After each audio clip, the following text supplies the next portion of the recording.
नमस्कार, ESPN 9 news में आपका स्वागत है। मैं हूं आपके साथ दिनेश कुमार। राहुल गांधी ने सिखों पर जो बयान दिया, उन्होंने कहा कि सिख समुदाय की पगड़ी और कृपाण को लेकर के आगामी वक्त में उनके लिए मुश्किलें खड़ी हो सकती हैं। भारत में जिस तरीके से जो धार्मिक स्वतंत्रता है उस पर खतरा बना हुआ है और इसके पीछे राहुल गांधी ने बीजेपी और आरएसएस को जिम्मेदार ठहराया। अमेरिका के टेक्सास शहर में पहुंचे राहुल गांधी का ये बयान सामने आने के बाद सियासी बवाल मच गया।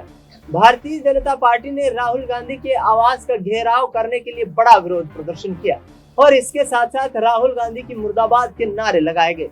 लेकिन जिस तरीके से यहाँ पर जो दबाव बनाने की बात भारतीय जनता पार्टी के नेताओं की तरफ से की गई, उस पर कांग्रेस पार्टी ने भी जबरदस्त पलटवार किया। इसके साथ साथ राहुल गांधी के बयान का समर्थन भी किया। लेकिन बीजेपी की तरफ से जो दावा किया गया, जिस तरीके से जो विरोध किया गया, जो नारेबाजी की गई, उसमें ये कहा गया कि 1984 में जिस तरीके से इंदिरा गांधी को सिखों ने गोली मारकर उनकी हत्या कर दी थी, राहुल गांधी का भी वही हश्र होने वाला है। इस पर कांग्रेस पार्टी के नेता और सांसद प्रताप सिंह बाजवा और उसके साथ साथ पूर्व पंजाब के मुख्यमंत्री चरणजीत सिंह चन्नी ने हमलावर होते हुए बीजेपी को कटघरे में खड़ा किया। सुनिए यहाँ पर चरणजीत सिंह चन्नी किस तरीके से यहाँ बीजेपी के खिलाफ, उन नेताओं के खिलाफ कार्रवाई की अपील करने की मांग कर रहे हैं जिन्होंने राहुल गांधी को जान से मारने की धमकी दी। सुनिए चरणजीत सिंह चन्नी को क्या कुछ कहते हुए नजर आ रहे हैं राहुल गांधी पर दिए गए बयान के बाद। क्या है, राहुल जी ने बोला है, एक सिख नौजवान को संबोधन करते हुए उन्होंने कहा, fight is about whether he as a Sikh is going to be allowed to bear his turban in India, or he as a Sikh is going to be allowed to bear kara in India, or he as a Sikh is going to be allowed to go to Gurdwara in India. And thus that's what the fight is about, and not just for him, for all religions. उन्होंने चिंता जाहिर की है कि जिस तरीके से देश में दलित, एससी, एसटी, ओबीसी और मिनॉरिटीज़ को ट्रीट किया जा रहा है और जिस तरीके से इनके खिलाफ एक जहाज़ छेड़ा हुआ है बीजेपी ने हर तरीके से, आने वाले समय में ऐसा होगा या हो सकता है कि सिखों को टर्बन पहनने की भी अनुमति ना हो। क्या वो होगी या नहीं होगी, ये चिंता जाहिर की है और एक वैलिड चिंता है। उन्होंने सिक्खी की बात की है, सिखों के हक में बात की है, हम उनकी सराहना करते हैं। और जिस तरीके से उन्होंने सिख धर्म के प्रति अपनी श्रद्धा दिखाई और श्री हरमंदिर साहिब में जाकर सेवा भी की है, अक्सर जाते हैं, उससे सिख उनसे प्रभावित हैं।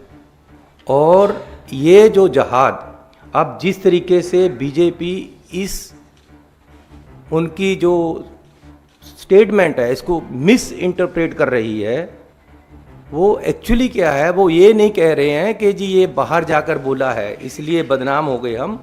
एक्चुअली उनको तकलीफ ये है कि राहुल गांधी जी ने सिखों के हक में बोला है। तकलीफ ये है कि इन्होंने सिखों के हक में क्यों बोला, इसलिए लड़ाई दूसरी तरफ से बनाकर सिखों को बदनाम करने की कोशिश की जा रही है और राहुल गांधी जी को बदनाम करने की कोशिश की जा रही है। जो उन्होंने चिंता जाहिर की है वो जायज़ है और उसके बहुत सारे उदाहरण भी दिए जा सकते हैं मिनॉरिटीज़ में, दलितों में, एसटी, ओबीसी में, कि किस तरीके से मौजूदा सरकार इनको दबा रही है और किस तरीके से इनके साथ व्यवहार किया जा रहा है। जो भी किसानी की बात करता है, जो पंजाब की बात करता है, जो सिखों की बात करता है, जो मिनॉरिटी की बात करता है, जो एससी एसटी की बात करता है, उसको या खालिस्तानी कहा जाता है या देश विरोधी कहा जाता है। ये कोई नई बात नहीं है। अगर राहुल जी ने कहा है तो पूरा पंजाबी लोग और हम सिख लोग उनके साथ हैं और हम उनकी सराहना करते हैं। He framed these issues as part of broader struggle for religious freedom in India. So Rahul ji ने जो बोला है हम उसके साथ हैं और बीजेपी सिखों की भावनाओं के साथ खेलना बंद करे। कुछ ऐसे सिख जो गद्दार तरीके से काम करते हैं बीजेपी में जाकर, उनको आगे खड़ा करके राहुल गांधी जी के जिस तरीके से खिलाफ बोला जा रहा है और धमकियां दी जा रही हैं और जान से मारने तक की धमकियां दी गई हैं, ये देश की डेमोक्रेटिक सिस्टम के लिए अच्छा नहीं है। किस तरफ बीजेपी सरकार देश को ले जा रही है ये बीजेपी को सोचना पड़ेगा। और वो जो ये मरवाहा जैसे लोग हैं जिन्होंने उनको धमकियां दी हैं, उसी समय उन पे पर्चा हो जाना चाहिए था कि देश के ऑपोजिशन लीडर को किस तरीके से कि जी जो हाल तुम्हारे पूर्वजों का हुआ तुम्हारा भी होगा, ये धमकियां जो दी गई हैं इन पे उसी समय पर्चा हो जानी चाहिए था। और हम मांग भी करते हैं कि उन पे पर्चा हो। और ये जो सारा कुछ हो रहा है इलेक्शन को देखकर, जो मेन मुद्दे हैं उनसे ध्यान लोगों का भड़काने के लिए, उनकी इंटेंशन डाइवर्ट करने के लिए ये सारा कुछ हो रहा है।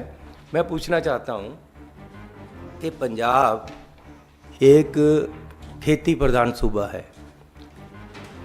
बहुत तरीके से पंजाब को उस वहाँ की अर्थव्यवस्था तहस नहस करने के लिए किसानों के खिलाफ कार्रवाइयाँ की जाती, उनके खिलाफ काले कानून लेकर आते हैं। इस बार भी ये झोने की फसल है, पैडी, वहाँ आज तक शैलरों में चावल रुल रहा है, उठाया नहीं गया। हर शैलर वाले को 1 से 10 करोड़ रुपए तक का घाटा पड़ गया है। सरकार चाहती है कि पंजाब में खेती ना हो, इसलिए खेती वालों को हैरान किया जा रहा है, उनको परेशान किया जा रहा है, उनके बिजनेस खराब किए जा रहे हैं, उनकी फसल उठाई नहीं जा रही। ये सारा कुछ पंजाब और पंजाबियत और सिखों को ख़त्म करने की एक बहुत बड़ी साजिश है जो मैं आपके सामने रखना चाहता हूँ। और ये जो बीजेपी वाले कह रहे हैं कि जी बाहर जाकर बोले, प्रधानमंत्री जी बाहर जाकर क्या क्या बोले इसके भी ज़रा देख लें। चाइना में ये कहा था, अरे भगवान बचाए भाई, पता नहीं पिछले जन्म में क्या पाप किए थे कि इंडिया में पैदा हो गए। ये मैंने नहीं बोला, ये बीजेपी के उस समय प्रधानमंत्री हैं जो आज उन्होंने बोला हुआ था बाहर चाइना में जाकर। चाइना भी बाहर का देश है, बात अंदर और बाहर की नहीं है। आज मीडिया इतना है कि आप यहाँ बात करो या बाहर बात करो, बात तो चारों तरफ फैलती। बात ये है कि उसका बात का मतलब क्या है। मतलब ये है कि आने वाले समय में मिनॉरिटीज़ को देखने के लिए भी कांग्रेस पार्टी उनके साथ खड़ी है। और राहुल जी ने जो सिखों के हक में बात की है, सिख उससे आभारी है और हम उनके जो बयान है उसके साथ हैं। धन्यवाद।